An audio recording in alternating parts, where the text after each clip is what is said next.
मेरा नाम असद है। मेरी उम्र 22 साल है। मेरे भाई की शादी को कुछ दिन हुए थे कि वो अमेरिका चले गए क्योंकि वहाँ उनका अपना कारोबार था। अब घर में सिर्फ अम्मी, अबू और भाभी रह गए थे। मेरी भाभी जवान और खूबसूरत थीं। इन्हें देखकर मेरे दिल में कुछ अजीब सी कैफियत होती थी। भाभी अक्सर कहती थीं कि उनके सर में बहुत दर्द रहता है। दरअसल बात ये थी कि भाई शादी के फौरन बाद अमेरिका चले गए थे। एक नई दुल्हन के लिए शोहर के बगैर वक्त गुजारना बहुत मुश्किल होता है और उम्मी की उम्र भी ज्यादा हो चुकी थी। घर की जिम्मेदारियों के लिए एक और सहारे की जरूरत थी, इसलिए भाई ने हमारी जरूरत के पेश नज़र शादी कर ली थी और अमेरिका जाते वक्त मुझसे कह गए थे कि भाभी का ख्याल रखना। भाई के पैसों से मैं बहुत आयाशी करता था और चाहता था कि भाभी मेरी कोई शिकायत भाई से न करें। एक रात 12 बजे भाभी ने मुझे आवाज़ देकर अपने कमरे में बुलाया। मैंने सोचा कि शायद उन्हें मुझसे कोई ज़रूरी काम होगा, लेकिन जैसे ही मेरी नज़र भाभी पर पड़ी मुझे बहुत शर्म महसूस हुई क्योंकि भाभी इस तरह बैठी हुई थी कि मेरा दिल धड़कने लगा। मैं घबराकर मुन्ना फेर लिया और कहा, भाभी कोई काम है? आपने मुझे बुलाया है? आमतौर पर भाभी घर में दुपट्टा पहनकर रहती थीं, लेकिन आज वो बगैर दुपट्टे के थीं। मैं हैरान रह गया। मेरी आवाज़ सुनकर भाभी ने कहा, अंदर आ जाओ, मुझे तुमसे ज़रूरी बात करनी है। वो बस्तर पर इस तरह लेटी हुई थीं कि मेरी निगाहें एक ही जगह टक गईं। भाभी ने मेरी तरफ देखा और कहा, शर्माओ मत, मैं तुम्हारी भाभी हूँ। फिर एक तरफ मना करके बोले, इस घर में तुम ही मेरा सहारा हो, हर काम तुम ही करते हो। मेरे शौहर तो परदेस में हैं, लेकिन तुम हर वक्त मेरे साथ रहते हो। बस यही सोचकर मैंने तुम्हें बुलाया है कि इस मुश्किल वक्त में भी तुम मेरे साथ रहोगे। भाभी की बात सुनकर मैं समझ नहीं पाया। उन्होंने मुझे आजमाइश में डाल दिया था। मैं सोच में पड़ गया। भाभी कैसी औरत हैं, दीवर को मसाज करने को कह रही हैं। क्या उन्हें शर्म नहीं आती? ये मुनासिब बात नहीं थी कि मैं भाभी का मसाज करूं। एक औरत का मर्द से मसाज करवाना, वो भी अपने दीवर से। अगर कोई और होता तो मैं साफ इनकार कर देता, लेकिन मैं इस वक्त भाई के पैसों पर पल रहा था, इसलिए भाभी के सामने जबान खोलने की जरात नहीं थी।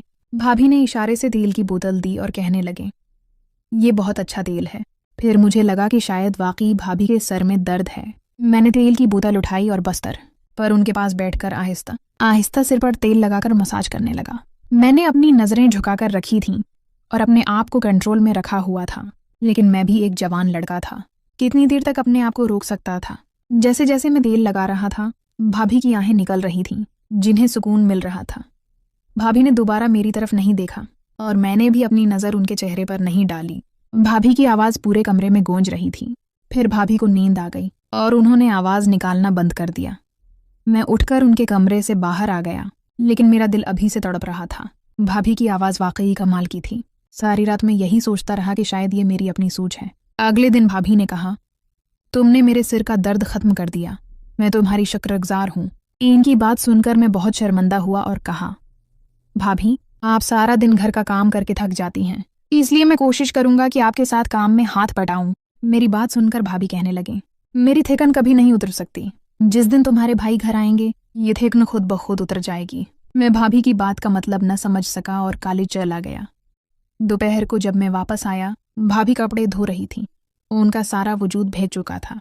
ये सब देखकर मेरे अंदर का शैतान जाग गया। मैं सोचने लगा, अगर भाभी ने मुझसे कहा कि मेरा मसाज कर दो तो फिर मैं बर्दाश्त नहीं कर पाऊंगा। मैं उनके साथ वो सब करूंगा जो मैं चाहता हूँ। उम्मी रात को जल्द सो जाती थी। भाभी ने देखा कि उम्मा सो गई हैं तो उन्होंने फिर मुझे आवाज़ दी। मैं भाभी के कमरे में चला गया। भाभी वैसे ही लेटी हुई थी और मैं समझ गया कि वो क्या कहना चाहती हैं। मैंने तेल की बोतल उठाई और उनके पास चला गया, लेकिन इस बार भाभी ने मेरा हाथ पकड़ लिया। मैंने घबरा कर कहा, आप ये क्या कर रही हैं? लेकिन दिल में बहुत खुश था कि सब कुछ आराम से मिल रहा है। भाभी ने कहा, मेरे अंदर इतनी हिम्मत नहीं कि रोशनी में तुमसे बात कर सकूं। मुझे तुमसे अंधेरे में बात करनी है। अचानक भाभी ने तेल की बोतल ले ली और मेरी मसाज करने लगे। उन्होंने कहा, बर्दाश्त करना। लेकिन मैं तो पहले ही सोच चुका था। अगले हिस्से के लिए चैनल को ज़रूर सब्सक्राइब करें।